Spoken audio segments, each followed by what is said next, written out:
That would be a Yeah, so and then there again, what you guys want with the text channels, or if we create the forum and stuff, just let me know what we need to do. you just make a forum one and I could try it out. Yep. Let's just call this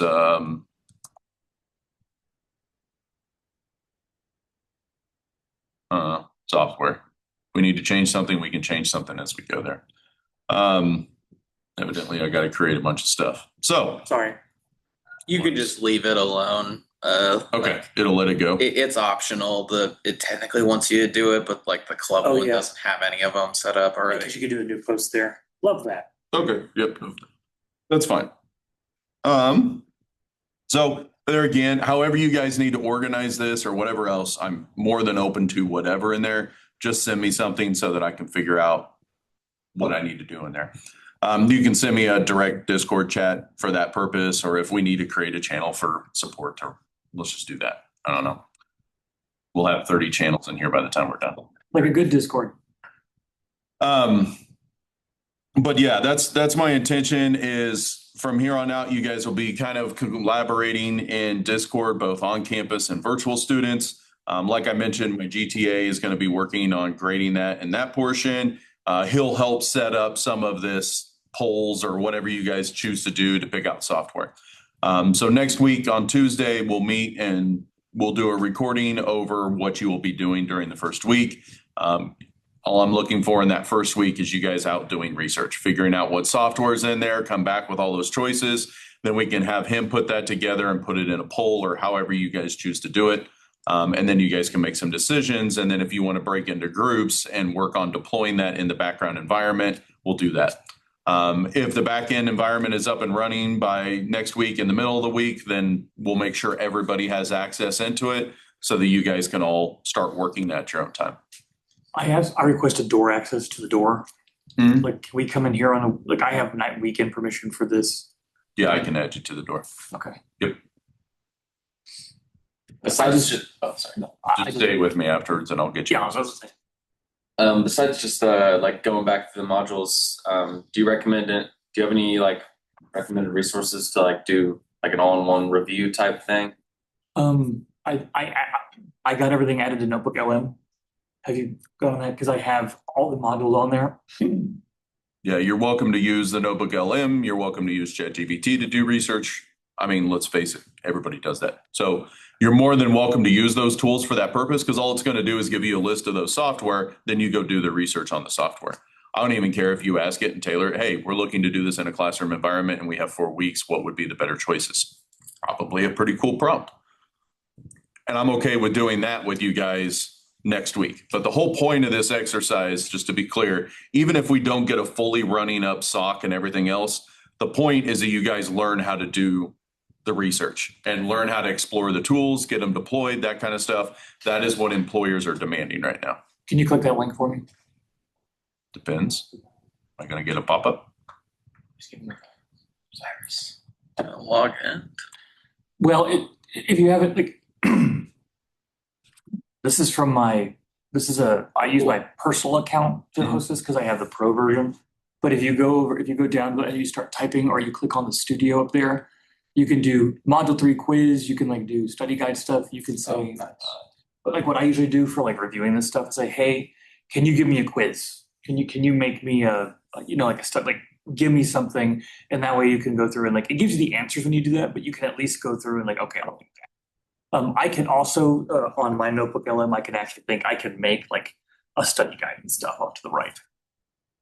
But Right. I was just thinking that might be helpful for some people. Yep. Like I said, whatever tools you want to use to do the research, the goal is that you're sharing that research out here with everybody else. So if you need to create a post and, hey, I found Waza, right? And here's what I found on Waza. Here's why I think it would be best. Here's why I don't think it would be best. That kind of stuff. And I believe you can create those kind of posts and then everybody can just respond to your post within that form. That seems to make the most amount of sense to me. So, I mean, as much as I just got done saying I don't like discussions, this is one of those where discussions make sense, right? So it may be that I have everybody find one piece of software and you need to comment on somebody else's piece of software. Okay, it's a discussion, but it's a relevant discussion. It's not a copy and paste from ChatGPT to get your initial one and then respond to two others. Yeah, that sounds great. That's not what I'm looking for here. I'm looking for, when I went and researched that, here's the caveat I found, or here's why I think this would also be good for this particular environment. That's the kind of discussion stuff I'm looking for. All right. So clearly I'm looking for more human approach there. If it's blatantly obvious you're using ChatGPT to answer the questions and respond to other people, that's not helping you and it's not helping everybody else in the class. Sure, here's a response to that. Exactly, right? Just have it generate flashcards and a quiz. Yeah, I expect, the normal human response where eyes aren't capitalized and mistaken text, like that means it's human. Who doesn't capitalize eyes? Yeah, I mean, I capitalize eyes. I hope you don't Half of think your that. generation does not, I assure you.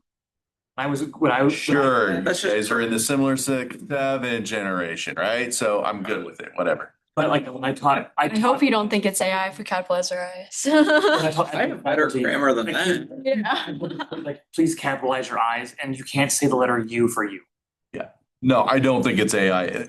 In other words, I can read if it's speaking through to me as Sierra talks, then it makes sense. If it's speaking through to me, like I know you're ChatGPT because I use ChatGPT for the last 6 years unknowingly every single day. I know what it's responding with, right? Yeah, maybe I type to top. You don't. You just don't. And if you can knowingly prove that, then great. I like how you let you shop you down. No, you don't. But I also know what Jeremy sounds like when he's talking. So if it comes through in the text message, very clear as to you. Yeah, you can tell when someone's like passionate about a topic. And they talk You like, got it. oh, that's still his voice or her voice. Yeah, I mean, if you took the time to go do the research, you're going to write in your own language. That's just what it is. I couldn't even make my own point about it. I talk back to Bear. All right, so that's the plan for next week, is that you guys would end up picking out some software. We'll get access to the back end, so you got a familiarity of what that is. And then we'll set those guidelines and restrictions on the back end as to what that looks like. Could you go back to that notebook I left for me? Sure. Real quick? I just want to see what y'all are seeing. Can you refresh it?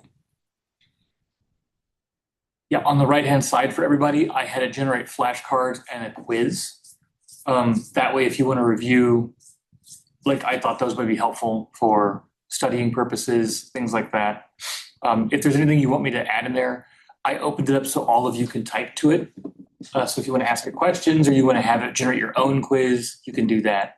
But that I thought would be helpful for everybody. Just let me know if it's not, because that way I don't do it in the future. But I was just trying to make use of this in a meaningful way that's not just, here, give me the answers. Especially when we do the mock stuff and your exam prep, that's probably where it'll be. Yeah, because that upper right one, if you click that quiz for me real quick, not to be a pain, I just want to see what it does. Yep, there we go.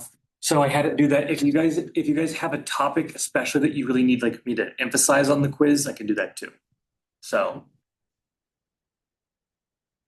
but I've limited it just what we've learned in class. That way it's not trying to reinvent the wheel and hopefully doesn't hallucinate as badly. So like I said, we'll get some more direction on what this project is as we come in through next week. I'm trying to figure out the back end so I know what to set the boundaries of and what I can expect you guys to reasonably accomplish in the next few weeks, right? I obviously can't expect you to build a full-blown SOC that has multiple things, sending in, ingesting metadata and everything else, right? I'm trying to be reasonable about it. So once I have the parameters from the back end of what it can and can't do, then I can give you guys some clear direction as to what we're going to do on this side. If for some reason the whole project just blows up and we're not making progress and nothing's working, we have a full lab set that you guys can fall back to. That's written right there in the syllabus. That was the fallback. And those are labs relevant to CyberOps. They're the CYSA labs from CompTIA. So, AKA prepping you to be a cybersecurity analyst. It's the same concept. So, but I wanted to really try this year. It was something that, like I mentioned, employers were kind of asking for me to try to get into the classroom. As if somebody had experience with that, they were much more likely to start hiring right off the bat. And that's why they're trying to build out that relationship so that maybe in the fall next year, we actually have internships that are year-round internships for doing this. So. All right, if you got questions, fire them up on Discord. You can still reach out to me on email and everything else. But if it's about the project, definitely try to poke me on Discord because then I can keep it all in one location and I'm a little faster on the response, I'll be honest. Especially from here on out, I have Discord running pretty much nonstop on my phone and devices. So. All right. Anybody have any questions or concerns on the project stuff? Just for devices and software and whatnot, I'm been reviewing the textbook, and there's a handy table that had a lot of tools on it by function. Is the scope of the text more for, like you said, medium and large base SOC operations, or would that be a good resource to start with? Yeah, no, anything that was mentioned in the curriculum, you're more than happy to chase and pull in there. Now, something like Splunk, obviously we would have to either use their trial. I do have some access, or at least I used to have access for us to be able to use something like that level of enterprise. But the truth is you're only going to see those in extremely large businesses because the cost of Splunk is tremendous. So I don't want to get too far out. So like they're talking here, Logarithm may be a better one for us to chase or something in that regard. And if it would be easier for me, do you guys have access to the PowerPoint stuff that I did all along? I can't remember. I thought in the materials it was in there. When I made the LM, I used the PDFs of those. Like there's a PDF that has all of it, I think. Okay. If not, I'll just singularly post all of the PowerPoint slides because it has a lot of tables like what Riley shared here. Yeah. Where you could go back in and specifically look for, log analysis tools of Kibana and Grafana, that kind of stuff. If you wouldn't mind posting the PowerPoints, that'd be something I'd like to review. Yeah, no, that's no problem at all. So and this is a great example, Riley, is these are all ones that would work great in this regard. Obviously, we don't want to pay for CrowdStrike or Carbon Black for your EDR side of the house, right? Those are very good tools that companies will pay for. Remember that this class isn't necessarily looking for a small company to build a SOC. Remember, a SOC usually supports multiple companies, right? So a company will go, okay, for our SOC or security protection or our cyber insurance, we have to outsource our SOC because it doesn't make sense for us to have our own. Therefore, we hire somebody else to do that. That's extremely common in the way these are set up, which then the SOC would pay for something like Carbon Black, and then it would deploy it on all of its customers' computers, right? So you may have 13 different companies. You are using Carbon Black as a means of providing your SOC. Therefore, you get the money to deploy it out on those separate systems.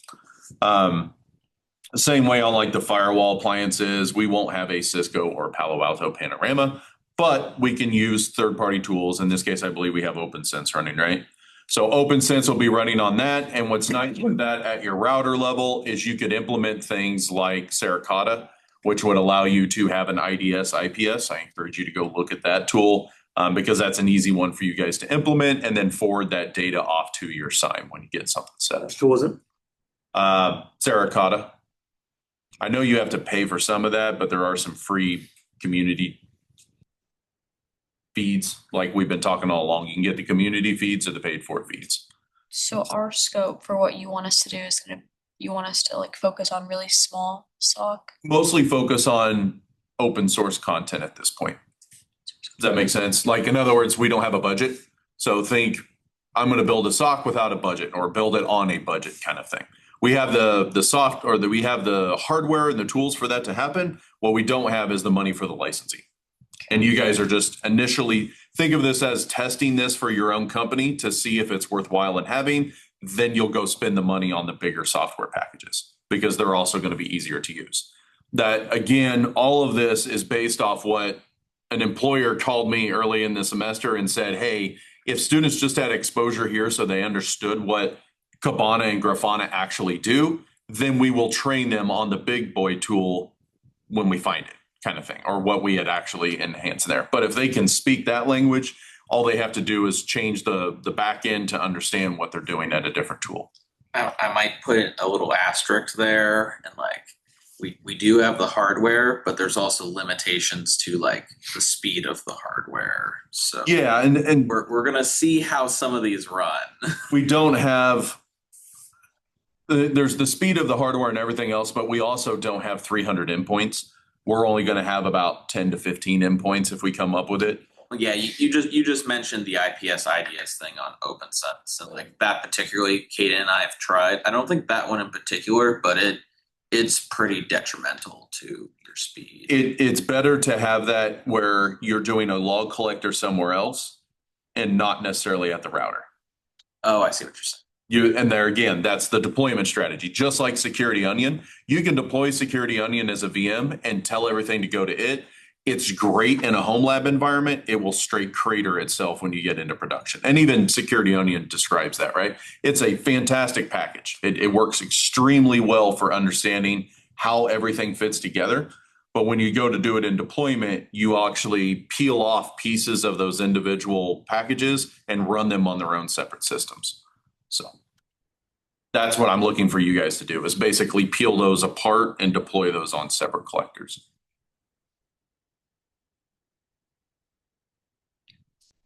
Now, normally you would have users on the network and they would generate traffic and then we could see what's going in there. You guys will be the users. So when you come into this lab environment, you will essentially get a desktop on the network. What do we give them? I don't remember. Or we haven't yet, I guess. Oh, did we still need to build that? Yeah, so it'll either be like, say, a Windows box, or it would be a Linux box, et cetera. I'm happy with it being a Windows box for the sake of everybody, what they would normally see in industry, right? You don't normally go out and have users using Linux. You do at the server level, but you don't at the end desktop level coming through. So we'll probably deploy some form of Windows in there. Windows, 11, I guess, at this point. I can give them each an 11 Pro box. And so the idea behind that is that I will then assign everybody a pod in NetLab. So your name will actually show up in the pod, and I'll describe how that's all going to work.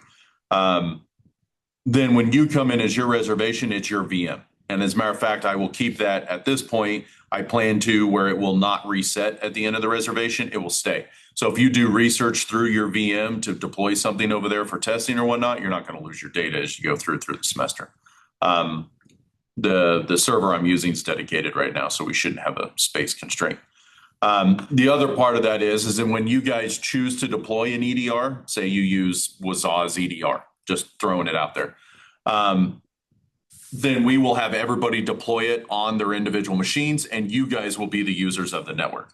So instead of us having to randomly generate traffic, just you guys using the inner VM to do all your research and everything else, that will generate traffic on the network. Therefore, we can go back and look in the logs and see what it does. All right. The key of this whole thing actually working is that we don't have somebody go rogue and just start trashing stuff.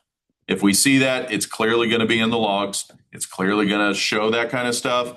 And I will take appropriate action when that happens, right? We're trying to learn here. We're not looking for you to destroy everybody else's work. So, whether that's accidental or intentional, I should say. Now, if it's clearly accidental, we'll work with it. But if there's, I hate to say it, I've had students that would just go in and just delete the server. Okay, great. You did nothing for yourself and you hurt everybody around us trying to actually do real work. So please don't be those people. Riley, did that answer what you were looking for? And sorry to use you as an example there on the Discord, but that was a great prompt last night. So I wanted to make sure to bring it up. Oh, you're all right. And yes, you answered my question. Okay. Yeah, I've mentioned Wazaw a couple times. I'm actually getting ready to deploy Wazaw at a small company when we're doing all of our stuff, just because it's on the open source side. And we're looking at doing both the EDR function and the SIEM function. Primarily for us, we're looking at doing the SIEM function to get started. Then we will go into whether or not we want to do the EDR part. But cybersecurity insurance companies demand that you have both of those things deployed. You have to have some kind of SIEM and you have to have some kind of EDR. Endpoint protection stuff. So.